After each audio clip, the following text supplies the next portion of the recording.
السلام عليكم ورحمة الله تعالى وبركاته. في فيديو جديد وفكرة جديدة دائما مع الشيف فاطمة زهرة.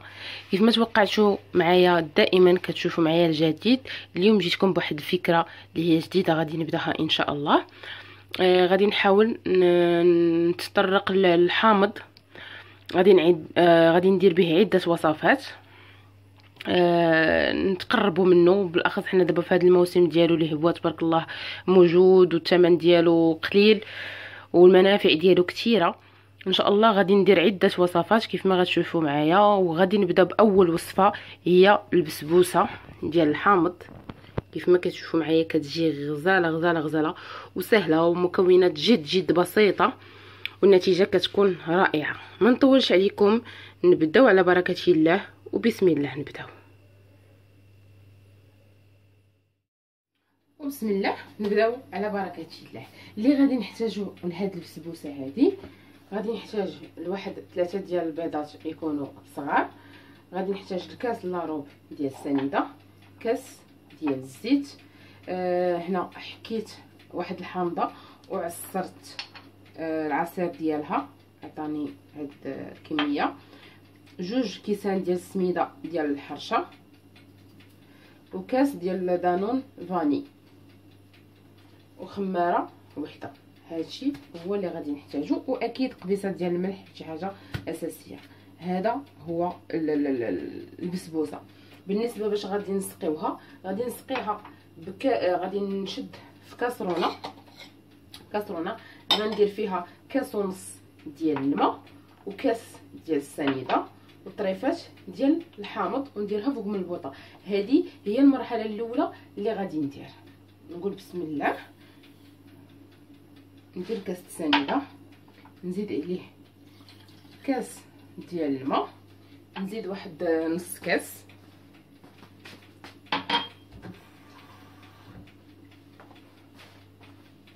ها هو نص كاس، وغنلوح الطريفات ديال الحامض هكا، وغادي نشعل عليها في البوطه، نخليها حتى تغلى مزيان، نشوفها انها بدات كتختار تولي بحال السيرو، ونحطها. دائما يا البسبوسه تكون سخونه ويكون السيرو بارد، يا يكون السيرو سخون وتكون البسبوسه بارده. ومن الاحسن يكون السيرو هو اللي بارد والبسبوسه تكون سخونه. دابا غادي نديرو فوق من البوطه ونرجع لكم باش نبداو في البسبوسه ديالنا. كما قلت لكم دابا غنبداو على بركه الله. بسم الله. ندير هاد كاسه البيضات،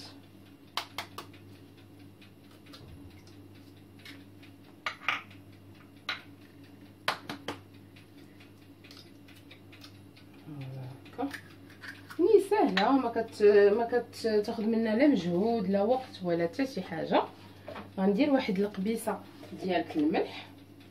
انا في هذا الاثناء عندي الفران كيسخن تقريبا على واحد 180 درجه.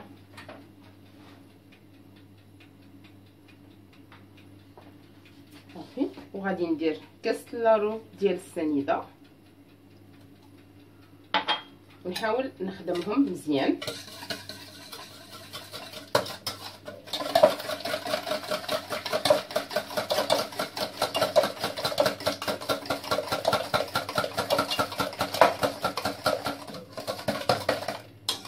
نبقاو نطربهم غير بيدي مزيان مزيان مزيان. ما نحتاجش نطربهم ولا شي حاجه، عادي.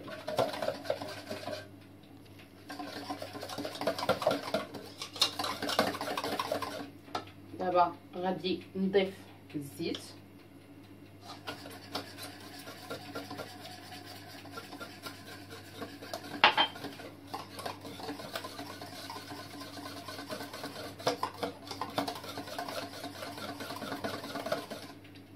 من الجهد ديال ان سنيده كتذوب معنا.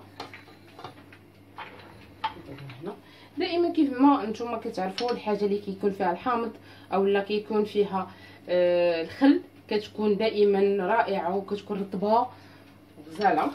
غادي نزيد هاد القشور ديال الحامضه،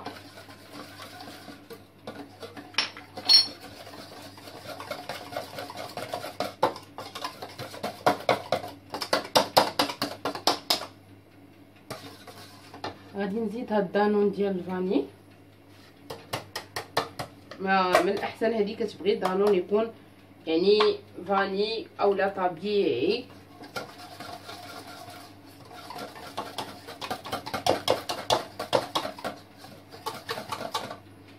بما اننا حنا في هذا الموسم دابا ديال الحامض بدا كيرخص وموجود، ان شاء الله غادي نحاولوا نتطرقوا لجميع الوصفات ديال اللي كتجيب الحامض.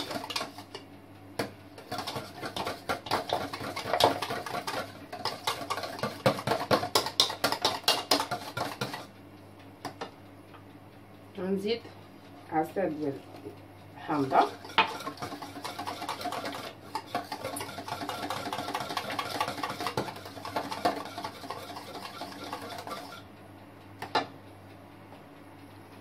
صافي. ودابا غندير الكاس الاول ديال السميده،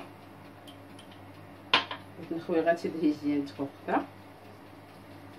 على كتنغربلو ضروري.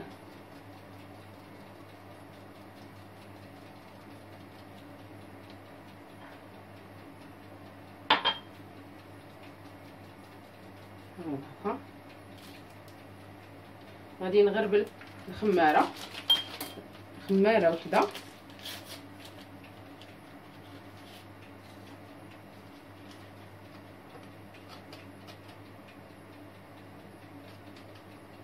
كنغربلوها دائما. كنخافوا من هاد الكويرات هادو ما كيتخلطوش لينا ملي كنديروها مباشره، ما كينسجموش لينا مع الخليط.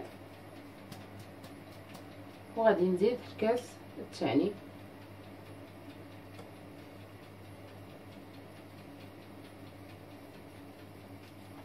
هكا صافي. ونخلص دابا.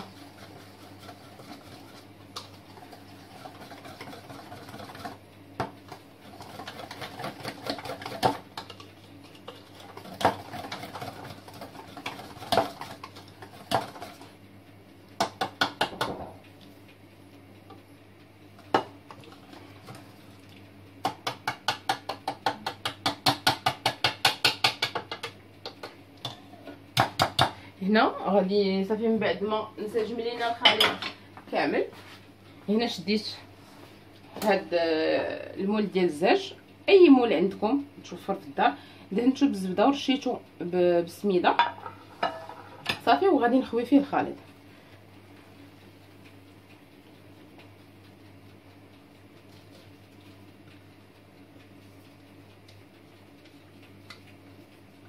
ما نعاودش لكم هاد البسبوسه ديال الحامض شحال كتجي رائعه.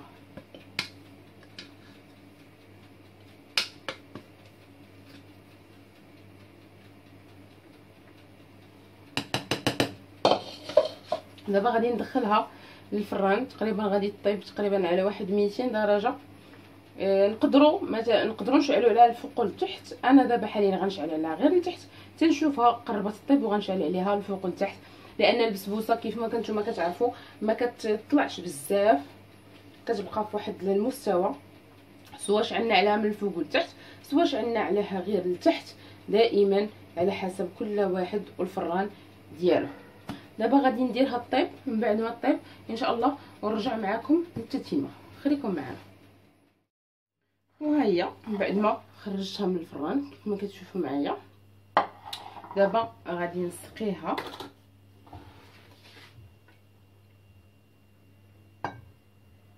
هكا غنبقى نحاول انني نوازن باش تسقى كامله.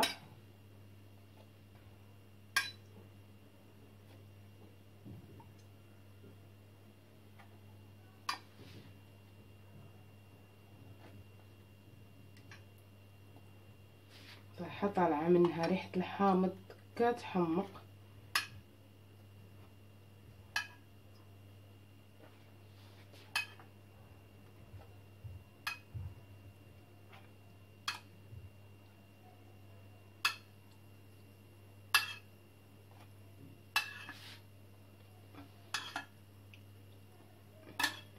كطيب يعني دغيا في وقت وجيز، يعني ما كتاخذش منا شي وقت ولا شي حاجه.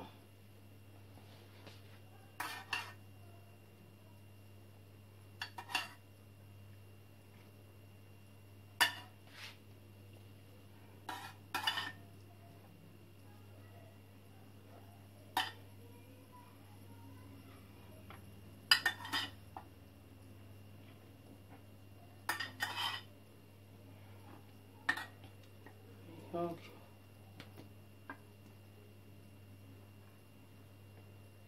صافي. ونخليها دابا تشرب مزيان هاد السقوه هادي حتى تبرد تماما، تتبرد ومن بعد ونزينوها ان شاء الله. وها هي دابا من بعد ما بردات مزيان غادي نسقيها، غادي ندهنها بالكونفيتور، اولا تقدروا دهنوها بالناباج، تقدروا الا كان عندكم اي حاجه الناس اللي متوفر عندكم في الدار تقدروا دهنوا به عسيله. انا متوفر عندي هنايا الكونفيتور ديال المشماش وانا كيعجبني كيجي فيها زوين.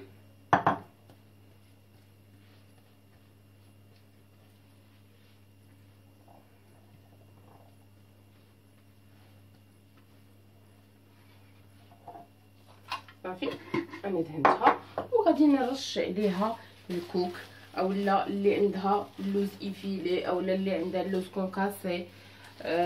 ما بغيتوش تزينوها كاع، تخليوها غير بحال هكا، تحكوا شويه ديال الشوكولا من الفوق، يعني على حسب كل واحد وشنو متوفر عنده واللي عنده موجود. انا كيعجبني البسبوسه ندير عليها الكوك مع كيتواتى معاها بواحد الشكل جميل.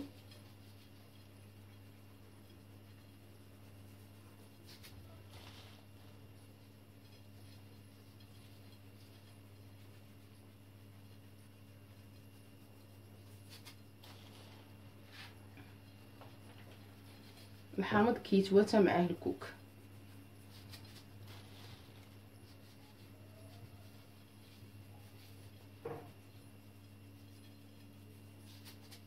وها هي البسبوسه ديالنا موجوده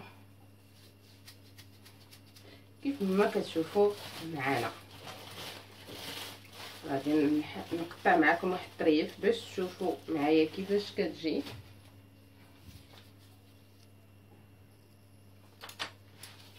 بسم الله. هنا هي باقا خاصها تزيد تبرد مزيان كيف ما كتشوفوا معايا كيفاش كتجي مهويه تبارك الله، يعني كيف ما كتشوفوا معايا عاليه.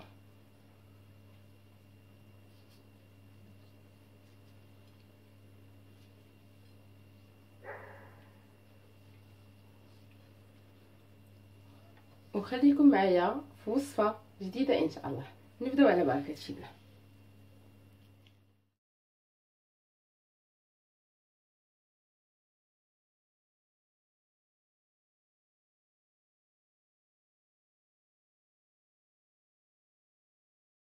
وحنا غادي نبداو في وصفه جديده. دابا غادي نديرو كيك بالحامض بهاد الصلصه الرائعه. خليكم معايا نبداو على بركه الله. بسم الله.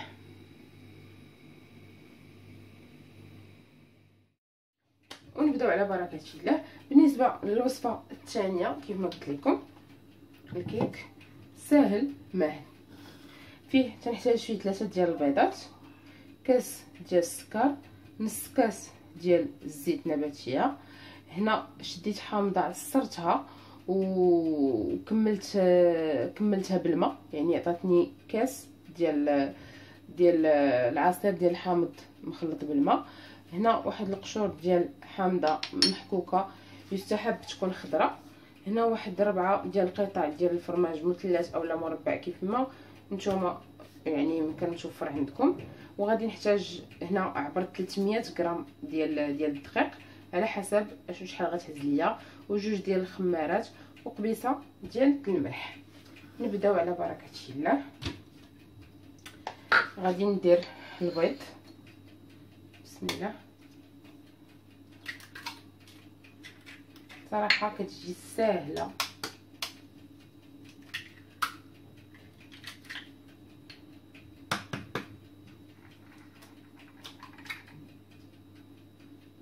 لان العالم ديال الحامض ما صراحه ما كيتحصرش. السكر، الزيت،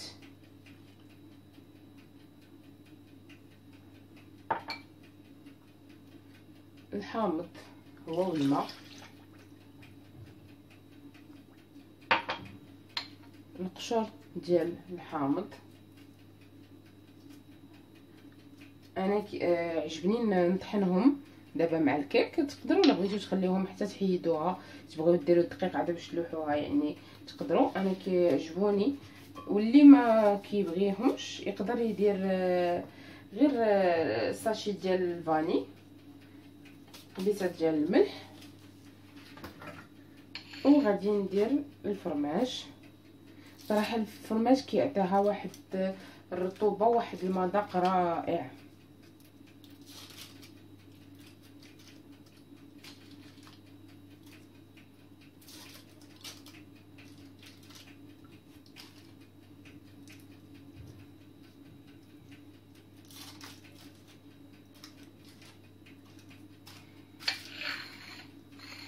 صافي، وغادي نطحنها مزيان مزيان مزيان.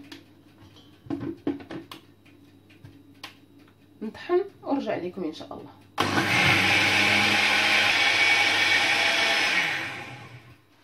ها هو دابا من بعد ما تطحن مزيان غادي نخويه في واحد البول.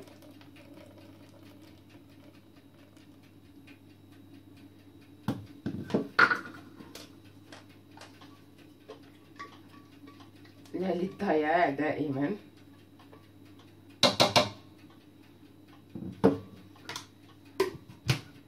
صافي، وغادي نبدا نضيف في الدقيق. هنا عندي الدقيق مغربل. في هاد الاثناء عندي الفران كيسخن تقريبا على واحد 180 درجه. هنا غادي نحاول نخوي نصف الكميه ونخلط.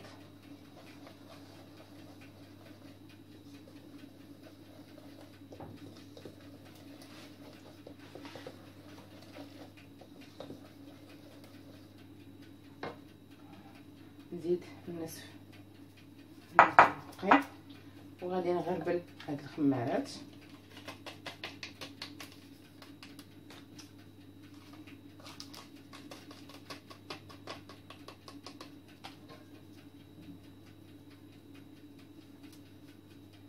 ضروري الدقيق نغربلوه كيف ما كنقول لكم باش كيخلي لنا ديما الكيك يبقى مهوي.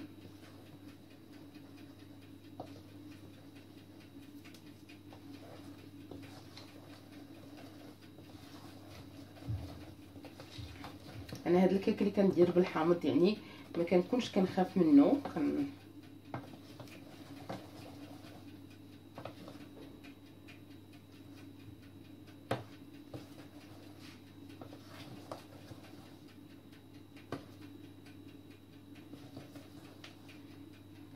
دائما الكيك كيف ما تنقول لكم الدقيق دائما يعينكم ميزانكم.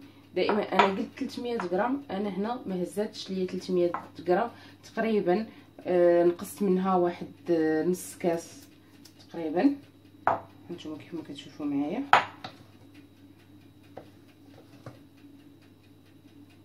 نقدر نزيدها قيمه واحد المعلقه. دائما الدقيق عينكم ميزانكم.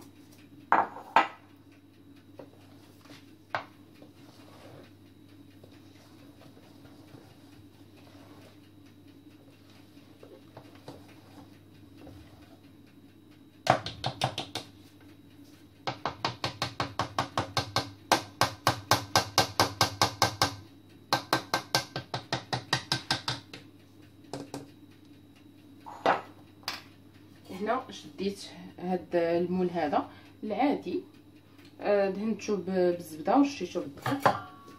صافي، ودابا غنخوي فيه الكيك ديالي. دائما نهزو يدينا للفوق باش الكيك تزيد تهوى.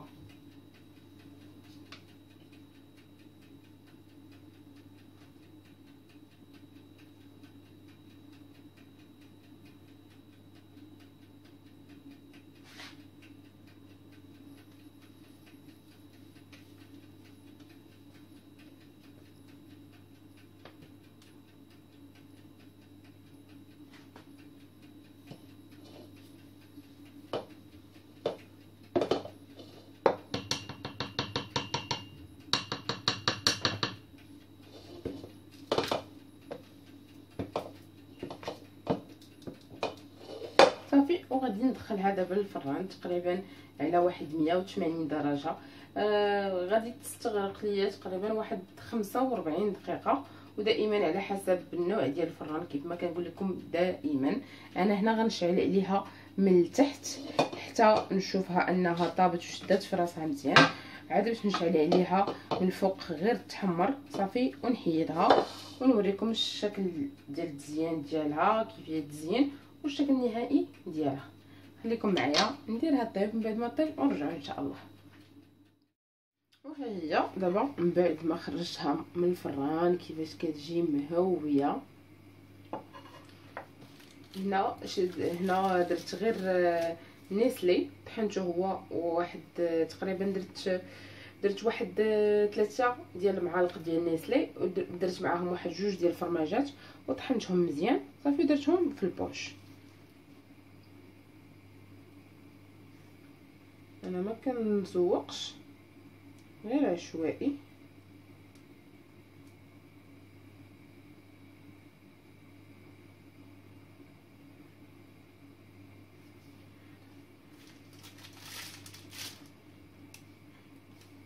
هكا عشوائي.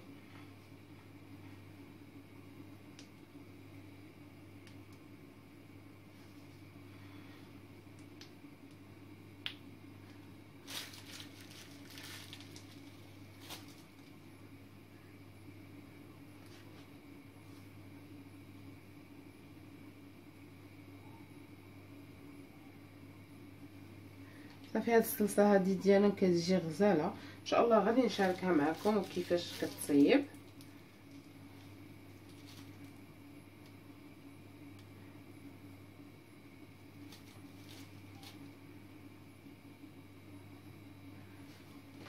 هنا من بعد كتزينوها على حسب اللي متوفر عندكم.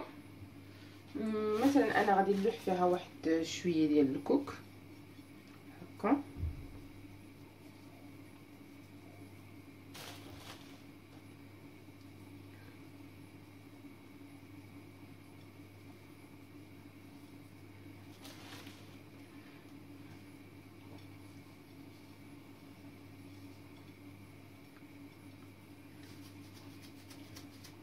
صافي. وها هي دابا موجوده كما كتشوفوا معايا. غادي نقطع معكم واحد الطريف باش تشوفوا كيفاش كتجي. بسم الله.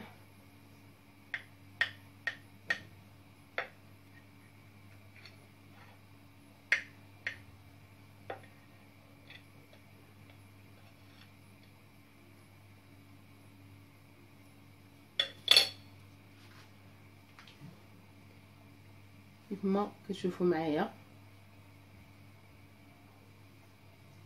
كتجي مهويه.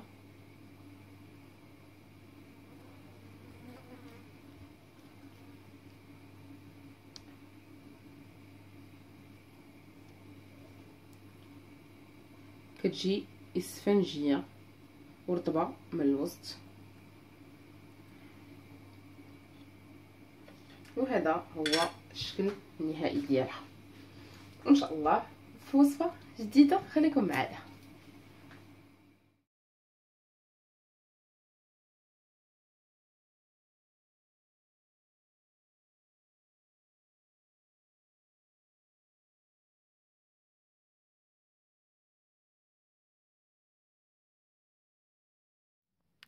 ونبداو الوصفه ديالنا هي غادي نديرو مادلين بلوغو ديال الحامض، بالنكهه ديال الحامض كيجيو رائعين رائعين رائعين. خليكم معنا نبداو على بركه الله. بسم الله. وقبل ما نبداو ما تنساوش الاشتراك والضغط على الجرس باش يوصلكم كل جديد. ونبداو على بركه الله. اللي غنحتاجو لهاد المادلين هادو، غادي نحتاج بيضه وحده، نص كاس ديال السكر، نص كاس ديال الزيت، نص كاس ديال الحليب، واحد عصير حامضه. الحامضه حكيت القشره ديالها وعصرتها، خديت العصير ديالها، واحد القبيصه ديال الملح، 3 المعالق كبار ديال الكوك، واحد الساشي ديال الفاني، واحد الخماره، وكاس ونص ديال الدقيق. المقادير بساط وساهلين وكيجيو رائعين.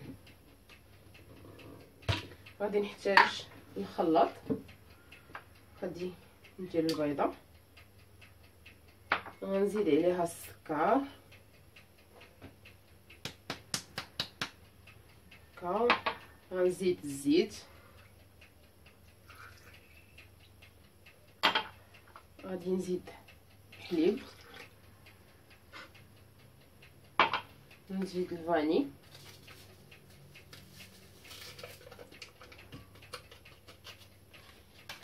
غادي نزيد دوك 3 المعالق ديال الكوك، وقبيصه ديال الملح،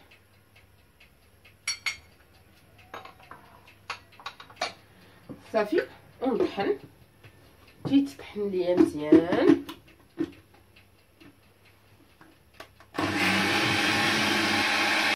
من بعد ما طحنوا مزيان غادي نزيد القشور ديال ديك الحامضه،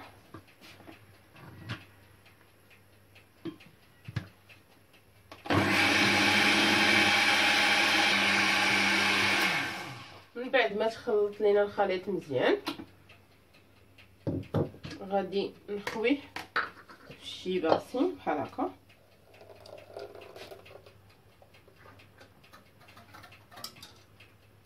داك الكوك كيتطحن وكيعلكها،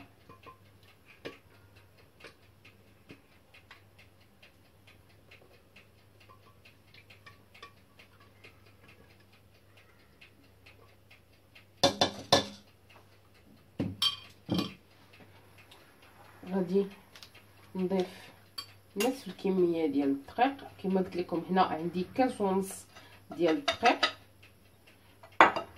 وغادي نضيف الخماره، ضروري تغربلوها. انا عندي الدقيق مغربل من قبل.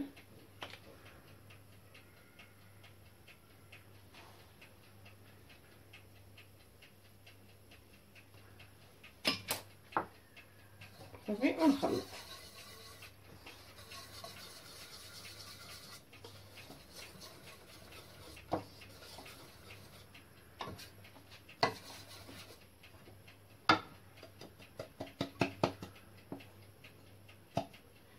صافي ضفت الكميه كامله.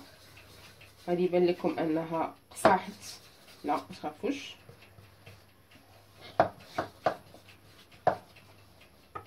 وغادي نضيف داك عصير ديال الحامضه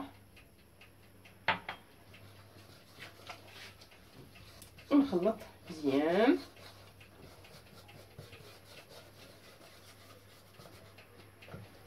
هو داك كيترخف لينا الخليط.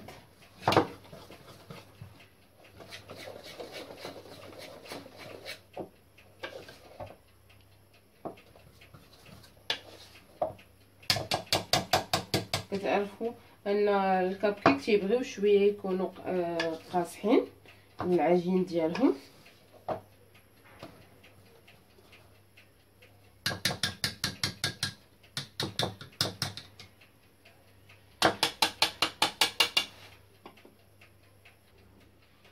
صافي ها هو الخليط كيف ما كتشوفوا معايا كيفاش كيجي. دابا غادي هنا شديت هاد الوريقات لبستهم من الليمون. صافي وغادي نبدا نهز. بسم الله.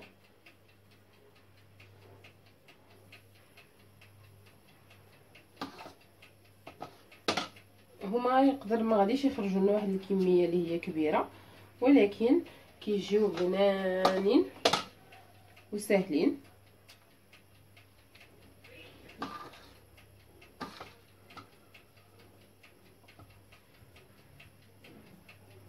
دائما كنعمروا ولكن ما كنعمروهمش حتى الراس، تنخليو ليهم فين يتنفخوا.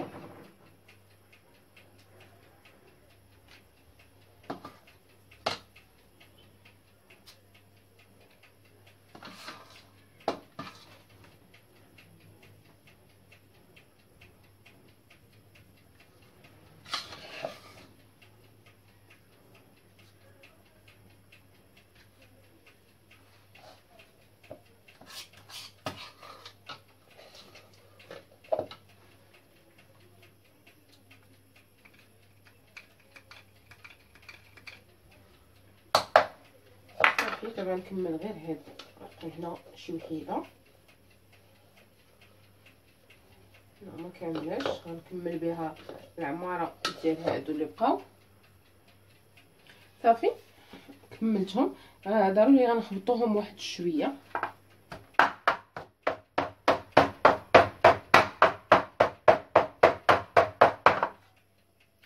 صافي هنا عندي الكوك، غنحاول نضيف لهم واحد شويه من الفوق. هنا في هاد الاثناء راه دايره الفران يسخن تقريبا على واحد 200 درجه، ضروري يكون الفران سخون.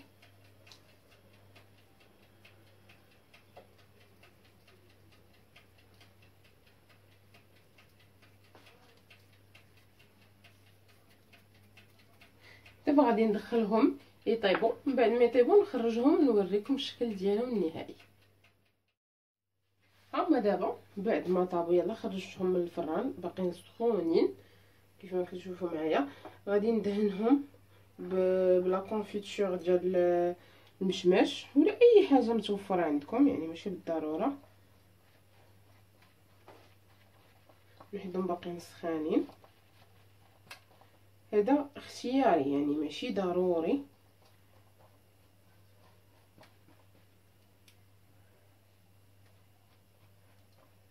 دهنتهم هما سخونين باش يشربوا، وفي نفس الوقت باش يلصق عليهم الشوكولا. غنزينهم بواحد الشوكولا.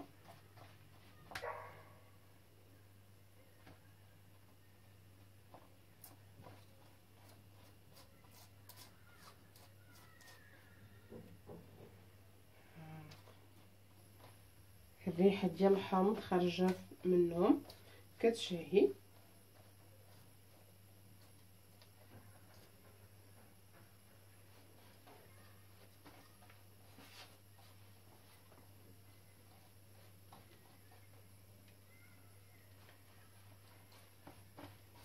صافي دابا غنخليهم حتى يدفاو واحد شي شويه.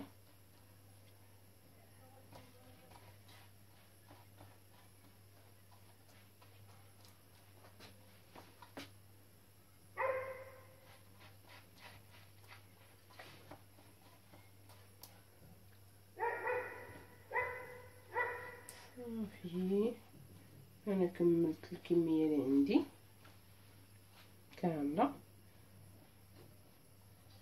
صافي دابا غنحطهم على جنب ونخليهم حتى يدفاو واحد شويه، ونرجع باش نزينهم بلا كونفيش تنعتذر بالشكلاط. غنزينهم بهاد الشوكولا هادي، غنوريها لكم قرب. كاين اللي كيسميها النجاره، كاين بالمذاق ديال الحامض. بما انني دايره وسط منهم حامض بغيت نزينهم بشي ديكوراسيون اللي حتى هو فيه لوغوت الحامض. صافي دابا غادي نخليهم حتى يدفاو ان شاء الله ونرجع نزينهم، حقاش الا زينتهم دابا بالشوكولا غادي تذوب ليا الشوكولا. وها هما من بعد ما بردوا شويه وزينتهم بهاد الشوكولا بالنكهه ديال الحامض كما كتشوفوا معايا، كيجيو رائعين رائعين رائعين.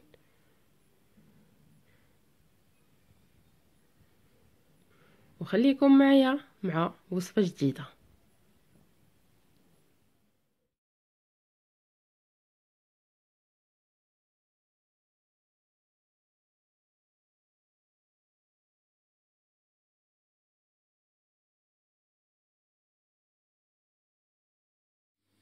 ونبداو على بركه الله في الوصفه الجديده. الوصفه الجديده كيف ما غتشوفوا معايا قرص اولا قريشلات اولا بريوش بالنكهه ديال الحامض، كيجي خطير وسهل سهل سهل سهل سهل سهل. ما نطولش عليكم، وقبل ما نبداو دائما ما تنساوش الاشتراك والضغط على الجرس باش يوصلكم كل جديد. نبداو على بركه الله.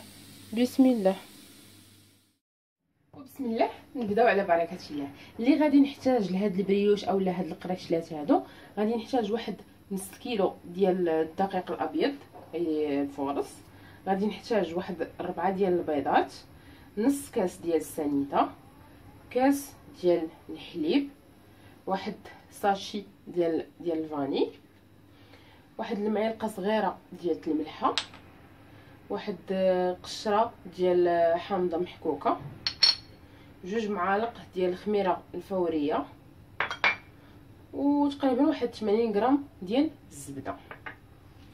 اول حاجه غادي نديرها هو غادي ندير الحليب يدفى واحد شويه باش ندير فيه الخميره باش تفاعل ليا عاده باش نكملوا. خليكم معايا. ها هو من بعد ما دفى ليا الحليب ما خصوش يسخن بزاف، انا درتو دابا في واحد الجبانيه. خصني ضروري نتاكد انه ما سخنش بزاف. صافي مزيان. غادي نزيد عليه 2 معالق ديال الخميره، وغادي نزيد عليه واحد معلقه اولا 2 ديال السكر غير باش يتفاعل لينا دغيا، غير من الكميه اللي غنحتاجو. نخلطها مزيان.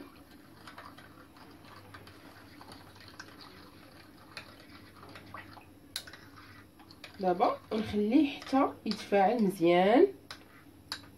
ضروري من هاد العمليه، ضروري منها. دابا غادي نغطيه ونخليه حتى يتفاعل عاده باش نرجع. تقريبا غادي يحتاج لنا ما بين 10 حتى ل 15 دقيقه على حسب المنطقه اللي حنا فيها وعلى حسب البرد اللي حنا فيه. خليكم معايا.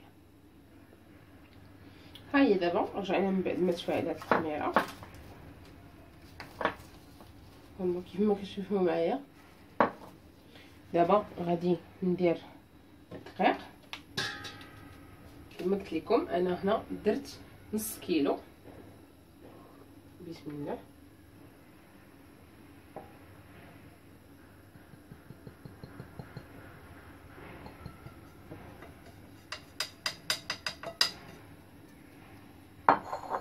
غادي نزيد ديك المعلقه صغيره ديال الملحه. ما تخافوش من معلقه صغيره، ما تخافوش منها. يعني الملحه دائما كتخرج لينا المذاق ديال داك الشيء اللي حنا كنخدموا فيه. غندير الساشي ديال الفاني، غندير ديك الكميه اللي بقات ليا ديال السكر هكا، وغادي ندير قشور ديال الحامض.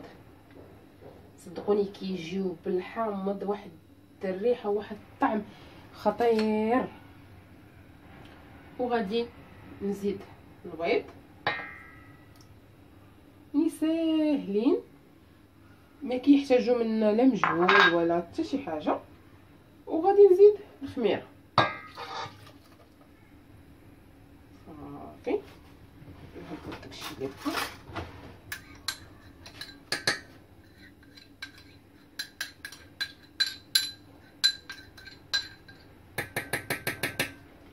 صافي وغادي نبدا نخدموه. ضروري المره الاولى كنبداو نخدمو بشويه، ما كنجهدوش، ما كنزربوش عليها في العجينه. كنبداو غير كيفاش نشرح لكم بالرقم الاول. يعني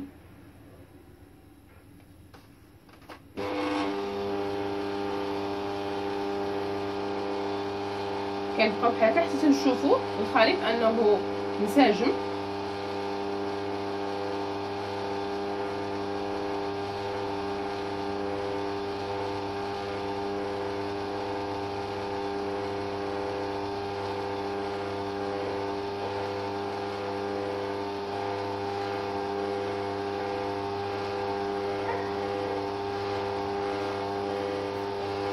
دابا نقدروا نزيدوا واحد الدرجه.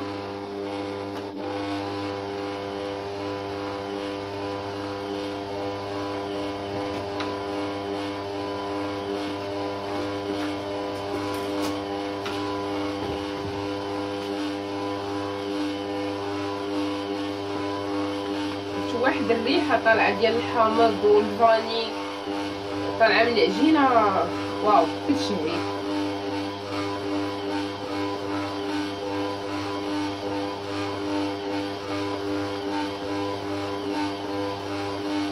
غادي نخليه واحد تقريبا واحد 5 ديال الدقائق تينسجم مزيان ونرجع ليه. دابا غنوريكم كيفاش كتكون. شوف كتبان انها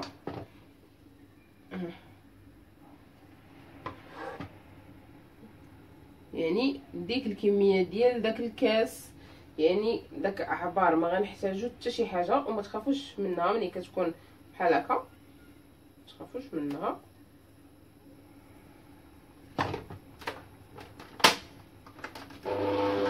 دابا غادي نضيف ديك الزبده، ضروري تكون بحراره المطبخ، تكون يعني لينه بحال هكا.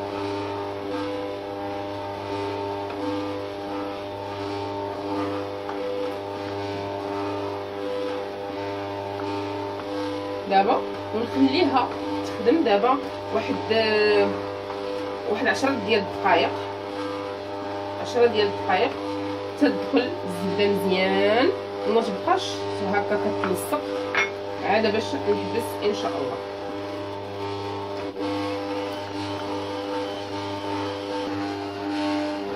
دابا تقريبا بعد ما دازت 10 ديال الدقائق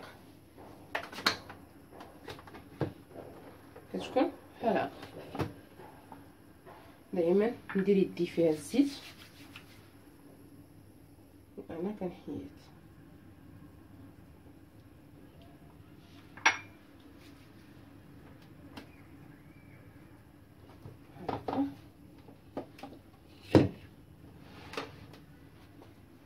صافي ونبدا نحيد في العجينه.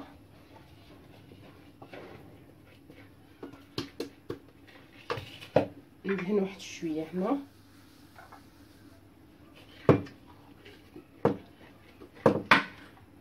ونحط فيه العجينه ديالي. ودائما ربما طيحوا في هاد بحال واحد المشكل، بعض المرات تخافوا انها جرات لكم كتر او لا على حسب الدقيق، يعني الدقيق ما كيشربش او لا. ما تخافوش من هاد المرحله هذه، غتزيدوا واحد شويه ديال الدقيق وتكملوا دلكوها عادي، ما تخافوا حتى من شي حاجه. نحيد انا العجينه اللي عندي هنا كامله.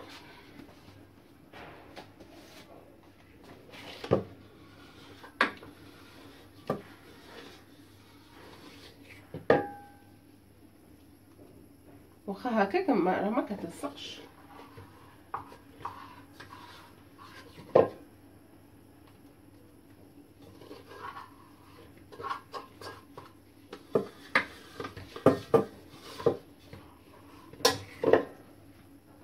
صافي وغادي ندهنو بالزيت.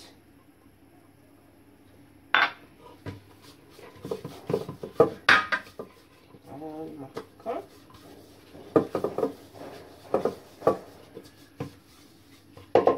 صافي وغادي نديها نجيبها شويه هكا بيدي. شوف كيف ما كتشوفوا هنايا كانت كتبان انها ما متماسكاش وانها باقا خفيفه بزاف. انا دابا تنديها نجيبها في يدي ما كتلصق حتى حاجه.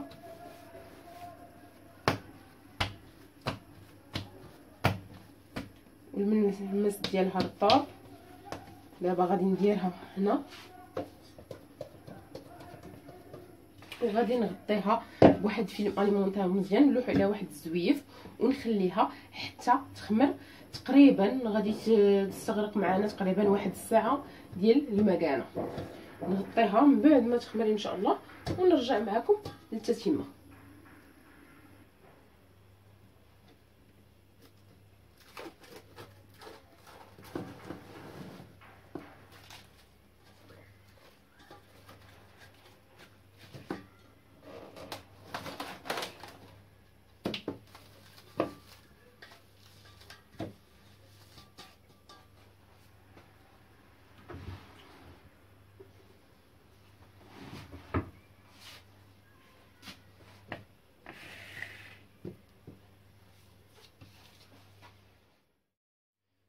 وها هي دابا من بعد ما خمرات كيفاش تضاعف الحجم ديالها. غندهنو يدينا بالزيت ضروري صافي. وكنديكازيوها ضروري. نرشو واحد شويه في سطح العمل صافي باش نحطو فيه العجينه ديالنا.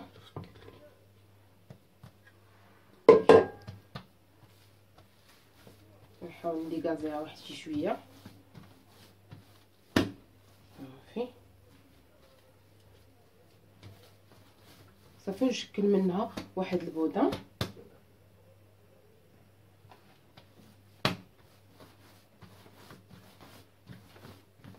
دائما نتوما على حسب الكريسات ديالكم قداش بغيتوهم.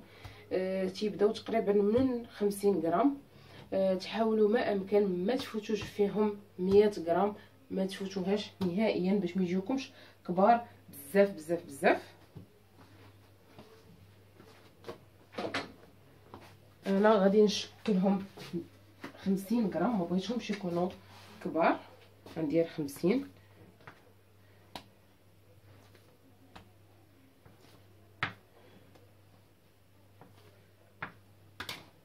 ضروري غنعبرهم.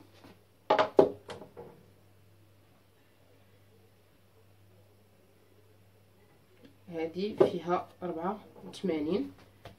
انا بغيتش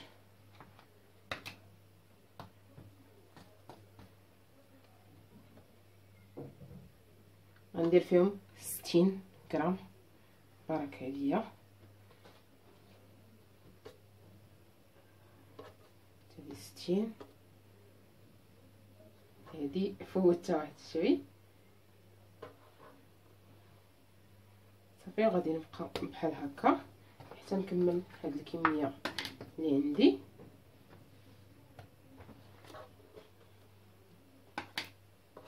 صافي.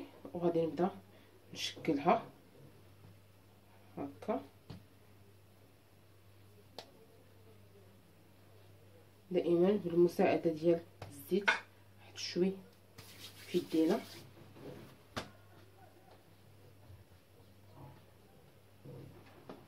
صافي ونشكلوها.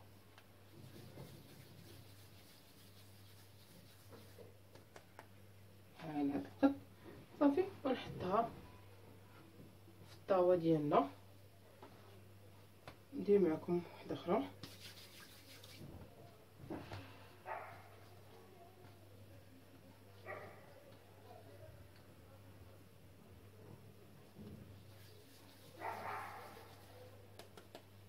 صافي. ونحطها بعيده على الاخرى. غنبقى هكا حتى نكمل الكميه اللي عندي كامله.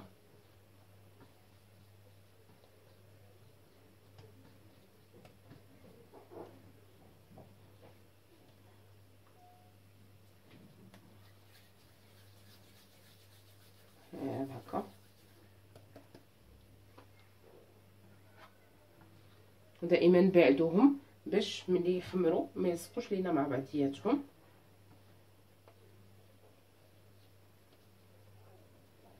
هكا.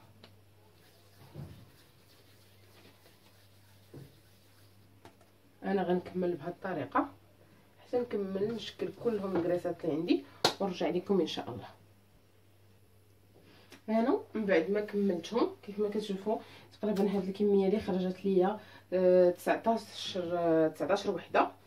دابا غادي هنايا درت بيضه طربتها مزيان، زدت عليها واحد شويه ديال الحليب ومليحه، وغادي ندهنهم المره الاولى. ضروري ندهنوهم في الاول علاش نخليوهم يخمروا.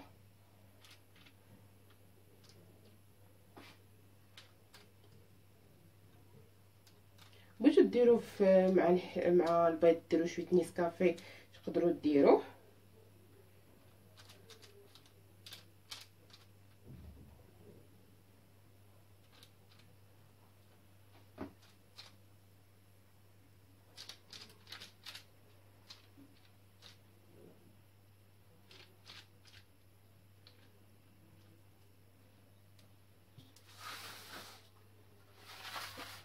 صافي غادي نكملهم كاملين ونغطيهم نخليهم يخمروا مزيان. قد ما خمروا قد ما كيجيونا رطبين ويجيونا زوينين.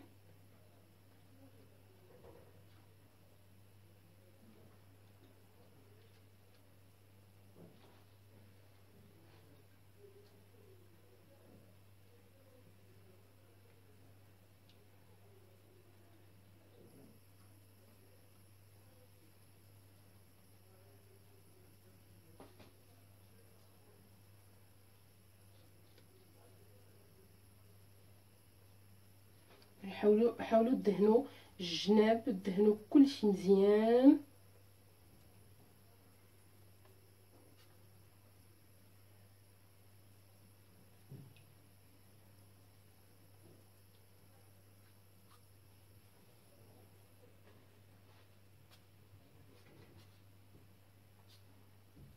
صافي دابا غادي نحطهم وغادي نخليهم حتى يخمروا مزيان مزيان، ونوريكم المرحله الاخيره. وها هما من بعد ما خمروا غادي نعاود ندهنهم للمره الثانيه. ضروري من هاد الخطوه هذه ديال اننا غندهنوهم جوج المرات، وهاد المره هذه حاولوا عليهم غير بشويه.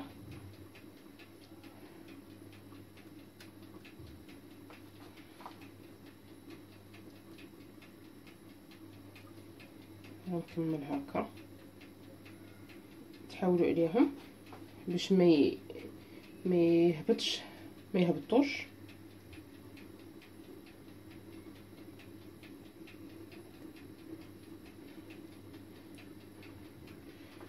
صافي وغادي ندير لهم الجنجلان، اولا تقدروا ديروا لهم هذاك السكر السنيده ديك الغليظه، اولا تقدروا تخليوهم كاع بلا حتى شي حاجه تيخرجوا ديروا عليهم سكر كلاصي.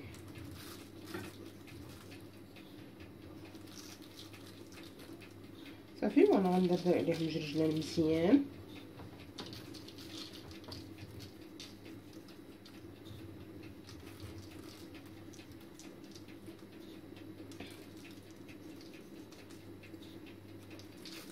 كما شفتوا رانا حنا درناهم غير صغيورين قداش تبارك الله ولاو.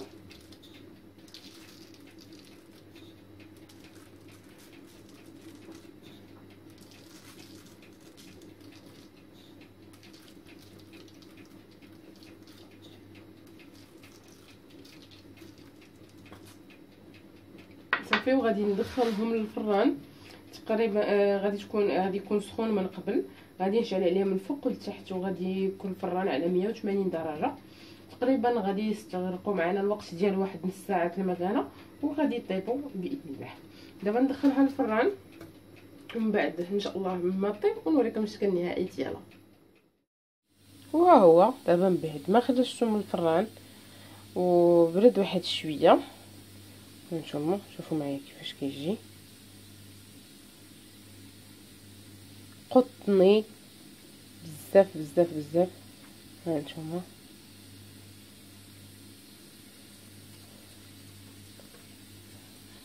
كيجيو محمرين غزالين، واللي بغى يحتفظ بهم في المجمد ضروري مثلا غير يخرجهم من الفران يدفاو واحد شويه، يعني ماشي يبردوا، ما يبردوش كاع، يعني غير يدفاو. يديرهم في بلاستيكه اللي ما تدخلش ليهم البرد، ويزنطهم مزيان ويدخلهم الكونجيلاتور قبل ما تجبدوهم بواحد ربع ساعه.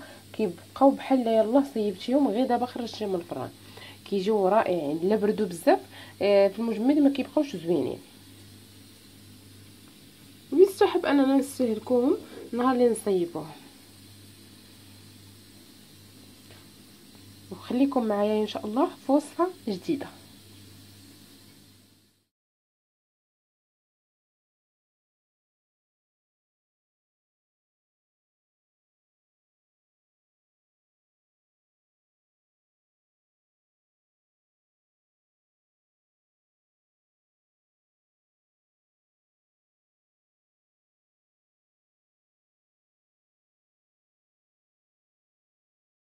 السلام عليكم ورحمة الله تعالى وبركاته. فيديو جديد وفكرة جديدة دائما مع قناة مطبخ الشيف فاطمة زهرة. كيف ما دائما تتبقوا معايا الجديد في الجديد. اليوم جيتكم بواحد العصير منعش وبسيط وما فيش شي مقادير، نعيا ما نوصف لكم ما غتصدقوش. هو فيه جوج ديال المكونات هما اللي اساسيين صراحه، كيجي رائع رائع رائع. كلمه رائع قليله في حقه، وكنتمنى انكم تجربوه. قبل ما نبداو ما تنساوش الاشتراك والضغط على الجرس باش يوصلكم كل جديد. نبداو على بركه الله. بسم الله. وبسم الله. بالنسبه للعصير غادي نحتاج حامضه وغنحتاج واحد 2 قطع ديال الفرماج مثلث، وغادي نحتاج لواحد الكاس ديال السنيده، وغادي نحتاج الماء. جد بسيط وكيخرج لنا كميه اللي هي معقوله ولذيذ صراحه لا يقاوم. تشدو وتنقطعوا الحامضه كامله، ما كنحيدوا لا القشره لا حتى شي حاجه. وغادي نزيد عليها هاد 2 قطع ديال الجبن،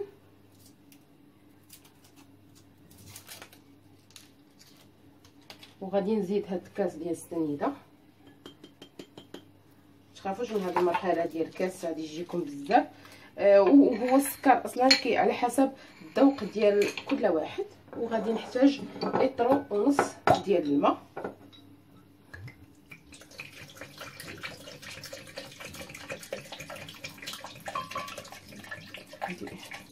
لتر ونص.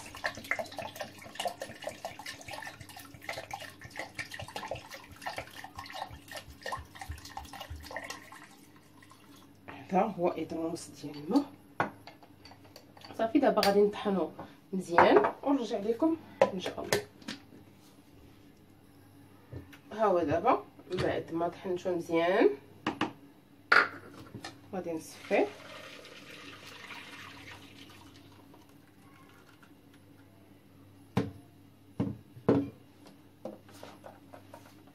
صافي وغادي نديرو في الثلاجه يزيد يبرد مزيان، وغادي نقدمو بصحه وراحه. غادي ندخلو دابا للثلاجه يبرد واحد شويه، ومن بعد ما يبرد نوريكم الشكل ديالو النهائي. وها هو دابا من بعد ما برد مزيان قدمته مع واحد الطريفات ديال الحامض.